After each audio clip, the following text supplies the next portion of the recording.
Assalomu alaykum, bizlarni kuzatib boruvchi obunachilarimiz. Oldingi videoda aytib o'tganimdek, bugun ikkinchi darsligimiz Leonardo haqida bo'ladi. Masterimiz, ustamiz Bahodir akam bugun sizlarga Leonardoda mana shu doskamizda faktura chiqarish jarayonlarini ko'rsatib beradi. Bahodir aka, Leonardo. Mana hozir biz o'zimiz kerakli mahsulotni solib oldik. Buni aralashtiramiz. Buni aytib o'tib ketish kerak. Bir chelagiga 300-400 gram suv quyib olgan yaxshi. Suv qo'shgan yaxshi, bir chelagiga.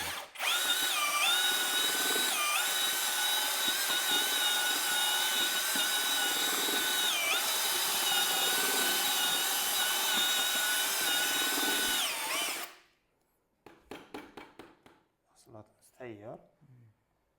Bahodir aka, bu Leonardoni ishlab yurgan ustalarimiz o'zi qanaqa gul chiqarishni yaxshi biladi. Hozir yangi ustachilikka kirib kelgan, Leonardoni endi o'rganmoqchi bo'lgan ustalarimiz uchun osonroq gul chiqarish, faktura chiqarish osonroq bo'lgan fakturani ko'rsatib bersangiz yaxshiroq bo'lardi bugun. Bo'ldi, mana darsligimizda. Mana boshladik.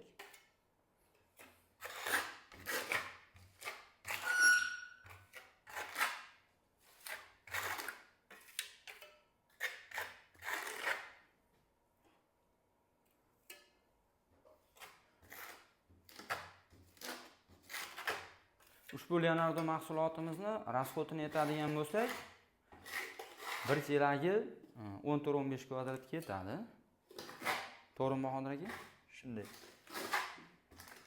Yo, faktura chiqarishiga ham bog'liqmi rasxod ko'payishi, kamayishi? Yo'q, faktura chiqarishga katta farqi yo'q buni.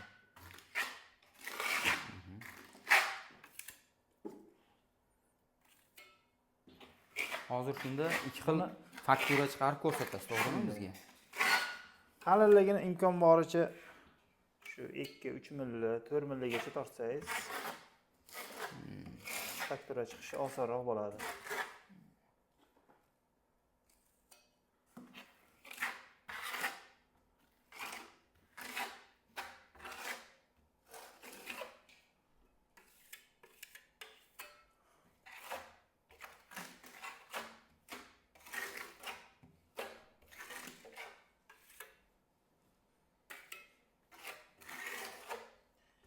Hamma joyiga imkon boricha bir xil tortib olinadi devorimizda.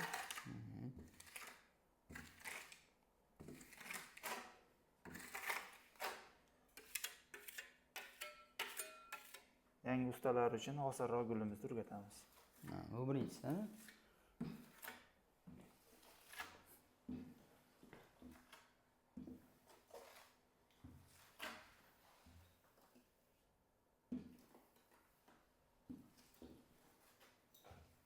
Qayta gul chiqmasa ustidan yurilaveradi. Ulaveradi.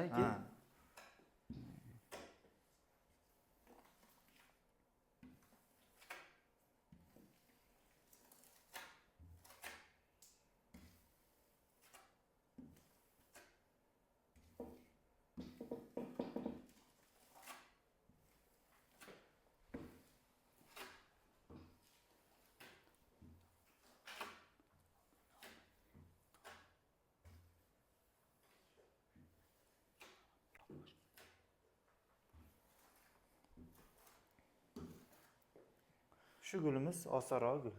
Bu serigandan keyin bitta tekizdan olinadi, bitta. Bu serigandan keyin xohlasa andavoda unaqa qilsa ham bo'ladi, tekizlab qilsa ham bo'ladi. Qurigandan keyin shukurka qilib olsa ham bo'ladi. Endi mana bizda sal ustini tekizlab, ikkinchi gulimizni ko'rsatamiz. Iloji boricha, imkon boricha shu yangi o'rganadigan ustalar uchun osonrog'ini ko'rsatsangiz.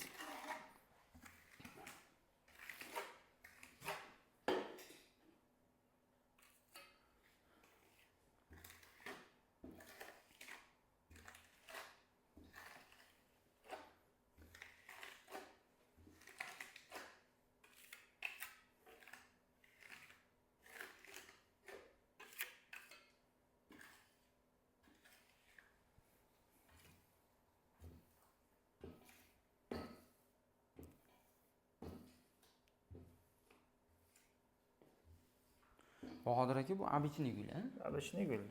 Ko'p joylarda shu gul hamyurtlarimizga ma'qul keladi, a? Shunday. Faktura.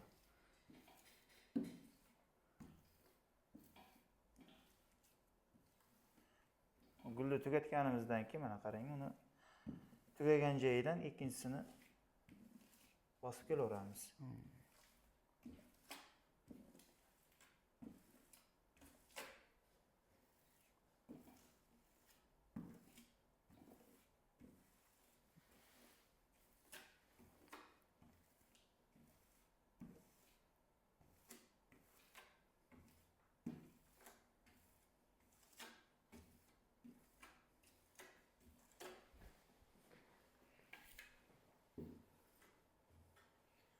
O'xshamaydi, o'zingizga ma'qul kelmagan joyini qayta-qayta qilib qo'ysangiz ham bo'laveradi.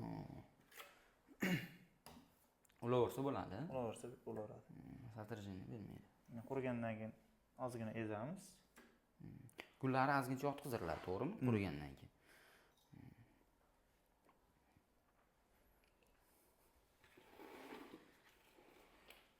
Unaqa.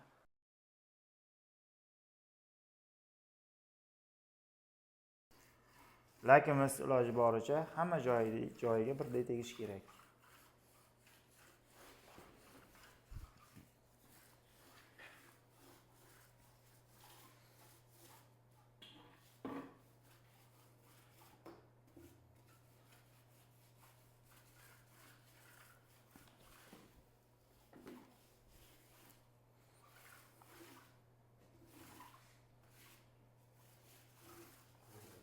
Mana lakimiz Tugadi. Endi buni tugadi. qurigandan keyin jemchug beriladi. Jemchugini beramiz.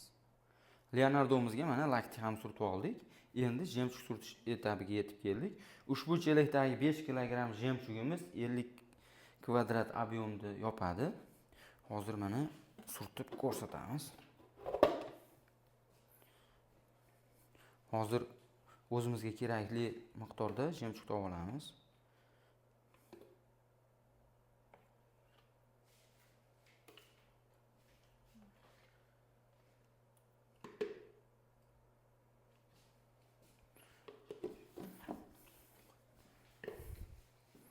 Ozgincha suv. 50. Bir chelagiga tegma-teng suv qo'shilaveradi. 5 kilogramm 5 kilogramm suv. Yaxshilab suvni aralashtirib olamiz.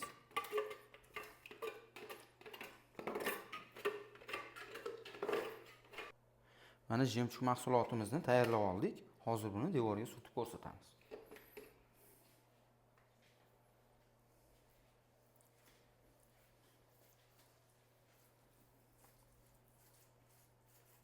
Bahodir aka, jemchug nechta sloj surtiladi? Jemchugimizni 2 sloj surkab olamiz. Birinchi slojni surkab olgandan keyin обязательно buni andavo bilan sidirishimiz kerak. Keyin ikkinchisini surtilganda ham sidiriladi. Ikkinchisida ham sidiriladi.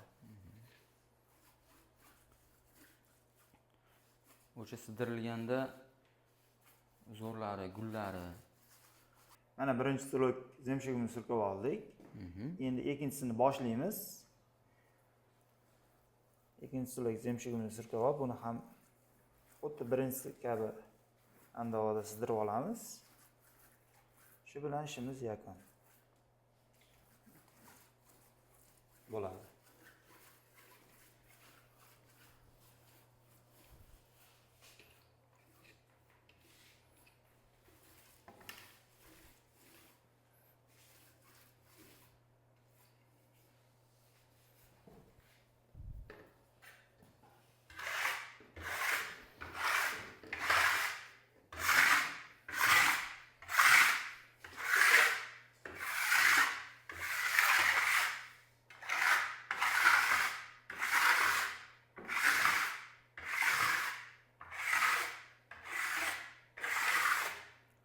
Bunda andavo bir tarafga tortilmaydi ekanda, har tarafga tortilaverar ekan, ha? Har xil tarafga tortiladi.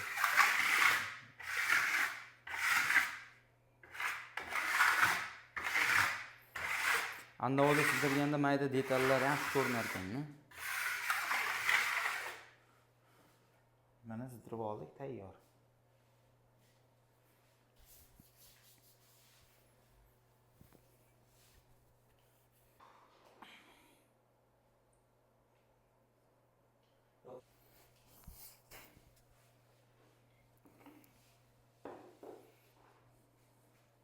Mashinangiz bo'lsin. Bugungi Leonardo bo'yicha bo'lgan darsligimiz o'z nihoyasiga yetdi. Ko'rib baho berishingiz mumkin. Bugungi darsligimizdan sizga ozgincha manfaat tekkan bo'lsa, bundan biz xursandmiz.